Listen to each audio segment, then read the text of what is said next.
অবশেষে আদালতের একটি বিশেষ রায়ের মাধ্যমে সম্ভবত বাংলাদেশের কোটি কোটি মানুষ যারা জাতীয়তাবাদে বিশ্বাস করেন, বাংলাদেশি জাতীয়তাবাদে, যাদের মধ্যে অগাধ দেশপ্রেম, সেই কোটি কোটি মানুষের একটা পরাজয় ঘটেছে, এটুকু আমরা বলতে পারি। এবং একই সঙ্গে সেনা প্রধানেরও পরাজয় ঘটেছে কিনা, তারেক রহমানেরও পরাজয় ঘটেছে কিনা সে প্রশ্ন উঠতে পারে, সে বিষয়ে আসছি। এই কারণেই বলছি যে চট্টগ্রাম বন্দরের new mooring container terminal NCT পরিচালনার জন্য বিদেশি কোম্পানির সঙ্গে বন্দর কর্তৃপক্ষের একটি চুক্তি প্রক্রিয়া চলছিল। সেই চুক্তি প্রক্রিয়ার বিরুদ্ধে দায়ের করা একটি রিট খারিজ করে দিয়েছে হাইকোর্ট। আমাদের অনেকেরই ধারণা ছিল সম্ভবত রিটের পক্ষেই রায়টি আসবে, যে অন্তর্বর্তী সরকার এটি করতে পারে না। যাই হোক, রিটটি খারিজ করে দেওয়া হয়েছে। মজার বিষয় হচ্ছে যে ইউনূস সরকারের গত 18 মাসের দিন রাতে 24 ঘন্টার প্রতিদিনের যে কর্মকাণ্ড, যে বক্তব্য, যে বিবৃতি, তাতে করে এ ধারণাটা এস্টাবলিশড হয়েছে তাদের দাবি অনুযায়ী ফ্যাসিস্ট আওয়ামী লীগ সরকারের সব কিছু অবৈধ। আওয়ামী লীগ সরকার যা করেছে, যা বলেছে সব অবৈধ। ইতিহাসের যে প্রকৃত অংশটুকু রয়েছে আমাদের, সেটিও পাল্টে দেওয়ার চেষ্টা করা হয়েছে। কিন্তু আওয়ামী লীগের সেই সব বিষয়ই বৈধ, সেই সব বিষয়ই সহি, যা কিনা ইউনূস সরকারের জন্য যথেষ্ট স্বার্থ সিদ্ধির জায়গাটি নিশ্চিত করতে পারে, একই সঙ্গে পশ্চিমাদের স্বার্থ উদ্ধার করতে পারে। যেমন নিউ মুরিং কন্টেইনার টার্মিনালের কথা বলছিলাম। বিষয়টি হচ্ছে যে নিউ মুরিং কন্টেইনার টার্মিনাল পরিচালনার জন্য 2019 সালের 17 ফেব্রুয়ারি সংযুক্ত আরব আমিরাতের অন্যতম বহুজাতিক একটি প্রতিষ্ঠান ডিপি ওয়ার্ল্ডের সঙ্গে সরকারি বেসরকারি অংশদারিত্বের ভিত্তিতে, অর্থাৎ পিপিপির ভিত্তিতে বা আওতায় একটি সমঝোতা স্মারক হয়।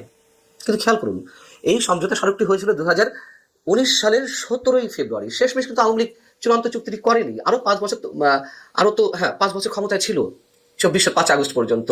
তো ইচ্ছা করলে তো করতে পারতো, চুক্তি কার্যকর করেনি তো।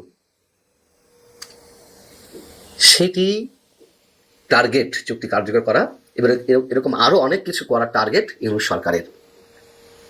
এর মধ্যে গত নভেম্বরে আমরা জানি যে চট্টগ্রামের লালদিয়া কন্টেইনার টার্মিনাল 30 বছরের জন্য পরিচালনার দায়িত্ব দেওয়া হয়েছে আরেকটি বিদেশি কোম্পানিকে, ডেনমার্ক ভিত্তিক প্রতিষ্ঠান এপিএম টার্মিনালসকে। ঢাকার অদূরে পান্দা অভ্যন্তরীণ কন্টেইনার টার্মিনালও সুইজারল্যান্ড ভিত্তিক প্রতিষ্ঠান।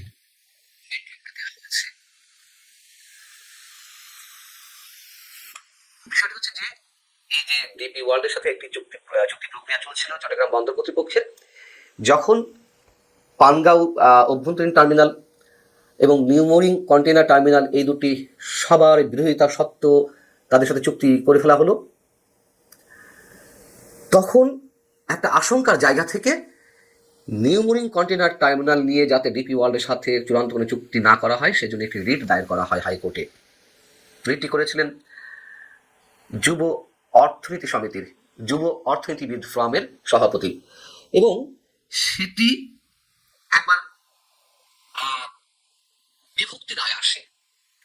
হাইকোর্টের বিচারপতি ফাতেমা নাজিব এবং বিচারপতি ফাতেমা আনোয়ারের সমন্বয়ে গঠিত একটি হাইকোর্টের বেঞ্চ, এই দুই বিচারপতির মধ্যে সিনিয়র যিনি ফাতেমা নজিব, তিনি রিটের পক্ষে রায় দিয়েছিলেন, আর রিটের বিপক্ষে রায় দিয়েছিলেন বিচারপতি ফাতেমা আনোয়ার। তখন এটি প্রধান বিচারপতি একক একটি বেঞ্চে পাঠান। সেই বেঞ্চই বৃহস্পতিবার রায় দিল যে চট্টগ্রামের নিউ মুরিং কন্টেইনার টার্মিনাল নিয়ে সরকারের যে উদ্যোগ, যে চুক্তি প্রক্রিয়া, সেটি বৈধ। আমি শুরুতে বলছিলাম যে সেনাপ্রধানেরও পরাজয় ঘটেছে, সেই প্রশ্ন উঠবে কিনা, তারেক রহমানেরও পরাজয় ঘটেছে, সেই প্রশ্ন উঠবে কিনা। এ কারণেই বলছি, করিডোর নিয়ে তো নানান ধরনের তৎপরতা এই সরকারে দেখলাম। সরকারের নিরাপত্তা উপদেষ্টা মিস্টার খলিলুর রহমানের যে দৌড়ঝাঁপ, সেটিও আমরা সবাই জানি। এই যে করিডোর, এই যে বন্দর, এসব ইস্যুতে 2024-এর 21শে মে অফিসার্স অ্যাড্রেসে আমাদের সেনাপ্রধান জেনারেল ওয়াকারুজ্জামান স্পষ্ট বলেছিলেন, নো ব্লাডি করিডোর। তিনি এইভাবে উচ্চারণ করেছিলেন এবং একই সঙ্গে বলেছিলেন যে চট্টগ্রাম বন্দর নিয়ে সিদ্ধান্ত নেওয়ার এখতিয়ার এবং একই সঙ্গে মানবিক করিডোর নামে যে করিডোর দেওয়ার কথা বলা হচ্ছে সেইগুলোর বিষয়ে সিদ্ধান্ত নেওয়ার এখতিয়ার বর্তমান সরকারের নেই। বর্তমান সার্বিক পরিস্থিতিতে দেশ ও জনগণের কোনো রকম ক্ষতি হোক এমন কোনো কাজ সেনাবাহিনী করবে না, কাউকে করতে দিবে না। তিনি আরো বলেছিলেন, একটু মনে করিয়ে দিই আপনাদেরকে, 5 আগস্টের পর থেকে আজ পর্যন্ত দেশের সার্বিক পরিস্থিতি স্থিতিশীল রাখতে সেনাবাহিনীর অক্লান্ত ও নিঃস্বার্থ ভূমিকা সত্ত্বেও বিভিন্ন মহল থেকে সেনাবাহিনী ও সেনা প্রধানকে টার্গেট করা হচ্ছে, যা হতাশাজনক। দেশি বিদেশি স্বার্থান্বেষী মহল পরিস্থিতির আরো অবনতি ঘটাতে যাচ্ছে, যাতে ঘোলা পানিতে মাছ শিকার করে তাদের স্বার্থ উদ্ধার করতে পারে। এবং তারেক রহমানও স্পষ্ট উচ্চারণ করেছিলেন, তার ফেসবুক পেজে স্ট্যাটাস দিয়েছিলেন, বিএনপির যে সমাবেশগুলো বা সভাগুলো সেখানেও স্পষ্ট উচ্চারণ করেছিলেন, অনির্বাচিত অন্তর্বর্তী সরকারের বন্দর কিংবা এলডিসি থেকে উত্তরণের মতো বিষয়ে সিদ্ধান্ত নেওয়ার এখতিয়ার নেই। এবং বিদেশিদের হাতে বন্দর তুলে দেওয়ার বিরোধিতা করে চট্টগ্রামে আন্দোলনও গড়ে তোলা হয়েছিল শ্রমিক দলের পক্ষ থেকে, সেটিও আমরা জানি। এবং একটা পর্যায়ে এসে আমাদের ধারণা ছিল যে ইউনূস সরকার সম্ভবত পিছু হটছে, করিডোর দিতে পারেনি, বন্দরগুলোর বিষয়ে কোনো সিদ্ধান্ত দেবে না, কিন্তু আমরা দেখলাম 2টি বন্দর বিষয়ে চুক্তি করে ফেললো এবং নিউ মেরিন কন্টেইনার টার্মিনালের বিষয়েও এখন তাদের কোনো ধরনের কোনো চুক্তি করতে আর কোনো বাধা রইল না। যদিও রিটের আবেদনকারী আইনজীবী হাইকোর্টের কাছে আবেদন করেছে যে নির্বাচন না হওয়া পর্যন্ত এটি স্থগিত রাখা হোক, সেটি কি হবে আমরা জানি না। এবং ইউনূস সরকার তো যা চাচ্ছে তাই হচ্ছে। চুক্তি নিয়ে আপত্তিগুলো কি ছিল, কেন করা যাবে, অনেকের মধ্যে এই প্রশ্নটা উঠতে পারে। আমি খুব সংক্ষেপে 2-3টা বিষয় বলি, অনেক আলোচনা আছে এই নিয়ে। বিষয়টি হচ্ছে যে ডিপি ওয়ার্ল্ডের মতন বিদেশি সংস্থার সাথে যুক্তরাষ্ট্র তাদের একটি চুক্তি বাতিল করেছে। সেই ডিপি ওয়ার্ল্ডের মতো বিদেশি সংস্থার হাতে নিউ মেরিন টার্মিনাল দেওয়া হলে জাতীয় নিরাপত্তা এবং ভূ রাজনৈতিক ঝুঁকি তৈরি হতে পারে, এমনটাই মনে করা হচ্ছে। বিশেষজ্ঞরা সেটি খুব স্পষ্ট করে বলছেন।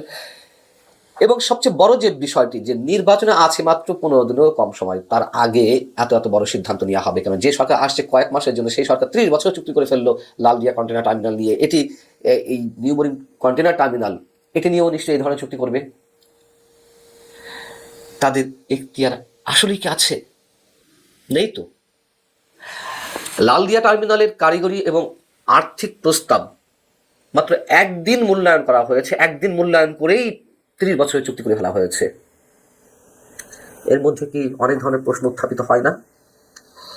যে পরিমাণ বিনিয়োগ এই যে সুইজারল্যান্ডের কোম্পানি বা ডেনমার্কের কোম্পানিগুলো করবে, এই বিনিয়োগ করার মতো দেশীয় অনেক প্রতিষ্ঠান রয়েছে। যেমন চট্টগ্রামের এই যে এনসিটি যে টার্মিনালটি, সেটি তো এতদিন আমাদের সাইফ পাওয়ারটেক করে আসছে পরিচালনা, এবং এটি যদি আধুনিকায়ন করতে হয় সেটির জন্য বিনিয়োগ করতে অনেক কোম্পানি রয়েছে। কেন কেন বিদেশি কোম্পানির সঙ্গে করতে হবে? এবং বিদেশি কোম্পানিগুলো বিনিয়োগ করলে কি হবে? এই কন্টেনারগুলোতে যে পরিমাণ মাসুল পাওয়া যেত তা আমাদের দেশেই থেকে যেত, এখন একটি অংশ এই বিদেশি কোম্পানিগুলো নিয়ে যাবে। এবং বিদেশি কোম্পানিকে ইজারা দেওয়ায় যে ধরনের মানে চুক্তির যে ক্লজগুলো, এগুলো এতটাই দুর্বল যে পরবর্তীতে এইগুলো নিয়ে আন্তর্জাতিক আদালতে যাওয়ার কোনো এখতিয়ার থাকবে না বাংলাদেশের। অথচ এই যে ক্ষণিকের জন্য যে সরকার, তারা যা ইচ্ছে তাই করছে। আমরা জানি না তারা ক্ষণিকের জন্য এসেছে নাকি তাদের মেয়াদ আরও দীর্ঘ থেকে দীর্ঘতর হবে, আমরা জানি না। অনেক ধরনের সন্দেহ তো হচ্ছে। কেন নির্বাচনের আগেই বিমানের পরিচালনা পরিষদে সরকারি উপদেষ্টাদের দিতে হবে, নির্বাচন কমিশনের সচিবকেও সেখানে দিতে হবে, যেখানে এত বড় একটা মহাযজ্ঞ হতে যাচ্ছে, একটা সম্ভাবনা রয়েছে।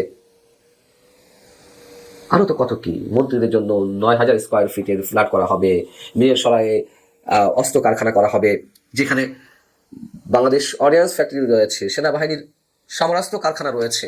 সেগুলোতে কাঁচামাল এলেই, কাঁচামালের নিশ্চয়তা পেলেই যেই অস্ত্র বা যেই গোলা বারুদ উৎপাদনের কথা বলা হচ্ছে বীরের সরায়ে, সেগুলো তো আমাদের সশস্ত্র বাহিনীর সমরাস্ত্র কারখানাতেই এগুলো উৎপাদন করা সম্ভব। তারপরেও সব বিদেশি বিনিয়োগ লাগবে, সব বিদেশি কোম্পানিকে ডেকে নিয়ে আসতে হবে, সরকারি উপদেষ্টা পদে কিংবা বিশেষ সহকারীদের পদে সেই বিদেশিদের নিয়ে আসতে হবে, অন্যান্য বিশেষ প্রতিষ্ঠানে বিদেশিদের নিয়োগ দিতে হবে।